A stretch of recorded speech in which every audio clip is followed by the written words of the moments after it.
All right, guys, we are finally back with the best 5 minutes of your day. Yes, I think it's been 2 weeks since we've actually been in a video together. We took this 900-mile travel up to Utah, which I'm going to tell you right now, driving in the car for that long is not a good thing, right?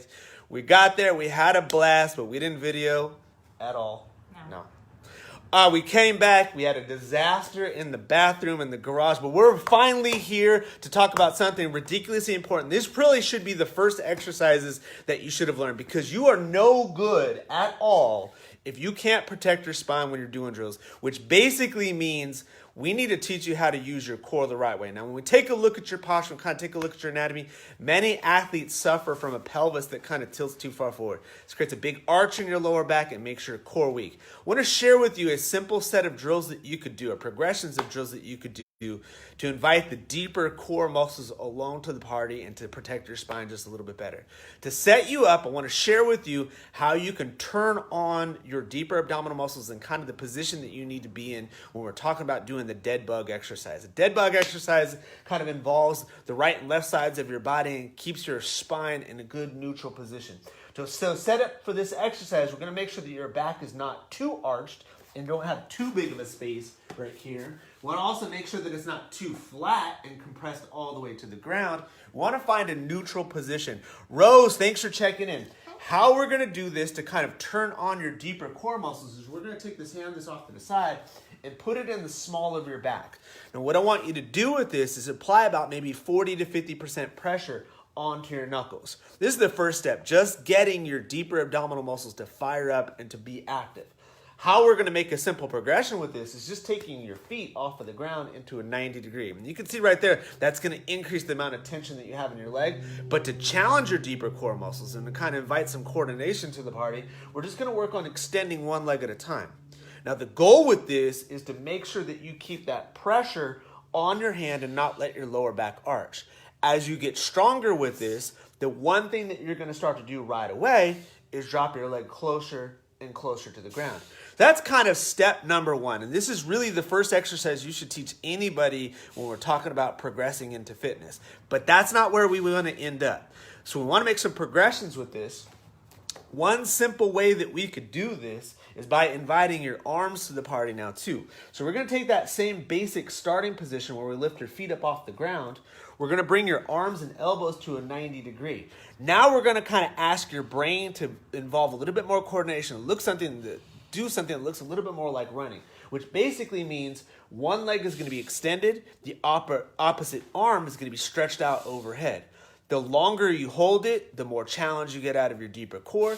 The closer you get to the ground on both ends, the more challenge you get from your core. The whole time, we're trying to keep that nice neutral spine.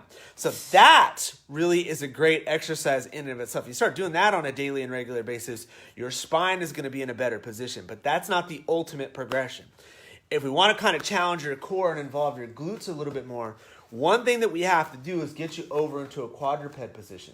Same idea though, different position, same idea. Rose, 200 stars, we're back, and we got 200 stars right out the gate. Look at this stuff. It's hard to come back. It's hard to come back, right? So thanks for recognizing that, Rose. So the first thing that we want to do, again, when we talk about setting you up to be in the right position is kind of, again, find that neutral spine position, which basically means from this quadruped position, we're going to try to make as big of arch that you can. Then we're going to try to round your lower back as much as we can. So we're going to push this part of your back up to the sky, so we're going cat curl. Then we just kind of look for the medium part. So you're going to kind of drop your lower back right there. Good. At this point, you're getting your glutes tight. You're kind of making a good connection with your knees and hands on the ground, and we're holding quadruped. So right away, that's a way to activate your deeper abdominal muscles. Now, we want to integrate this into fitness. We want to avoid problems with movement. We have to ask your body to move. So we're going to kind of do the same thing we did with the dead bug exercise, where we're going to extend one leg back and the opposite hand forward. Again, when we talk about stabilization of your spine, we're talking really about muscle endurance. So with this drill, you're trying to make maximum tension from your hand to that opposite foot by really pushing hard on both ends. All the while, you keep your core nice and level and you keep that nice arch in your lower back while your ear, your shoulder, your hip, your knee, and your ankle kind of make a straight line.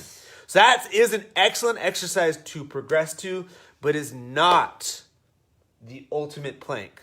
So if you want to make the ultimate progression to getting your core linked up with the rest of your body, we have to go into a planking position. So with this drill, we're going to drop you down to your elbows and to your toes and take a plank position. Dun, dun, dun. Dun, dun, dun. Here it is. We should get applause after this. We should get an applause and claps, and this is all good stuff. So we're trying to line up with the plank. Everyone knows this drill right here. We're taking elbow and shoulder, lining it up.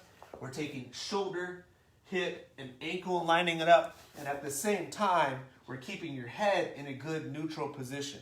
This is a great drill to kind of activate those deeper core. We got another 100 stars from Tanva. We're up to 300. So this is a plank. We already know this exercise. This is an awesome drill that many athletes do. Go ahead and take a break for a second. All right.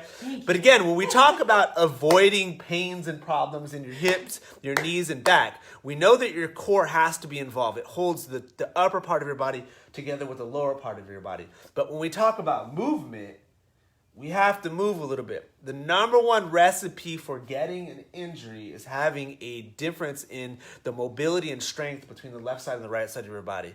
So, taking the plank to another level, we want to ask your upper body and your lower body to do some work while you stabilize this position. So, what does that mean? We're going to add a reach with your hand and with your leg. Here it comes. This is crazy hard. Don't take no light of this one. This is crazy hard. So here's what we're going to do. We're going to adopt that plank position one more time. It's going to be a heel lifted on one side using your glute and arm reaching to the opposite side. All the while you're trying to keep this position here nice and stable. Hold that for 3 to 5 seconds. You can alternate to the opposite side. This is a crazy challenge. If you master this exercise, what's going to feel better? Your lower back, your hips, your upper back, and that's enough. Don't do it anymore, right? So there you go. We have a progression of exercises. I think, honestly, if you're a good parent, these are the exercises you should teach your kids before you teach them how to lunge, how to squat, how to do all this deadlift and crazy pull-up stuff, right? Because what are you without your spine? You're nothing. You're a blob. Exactly. And we don't train blobs. This page is not about becoming a better blob. It's about becoming a better human. So there you go. There's a series of progressions that you could start with that begin with easy and end up with massively hard.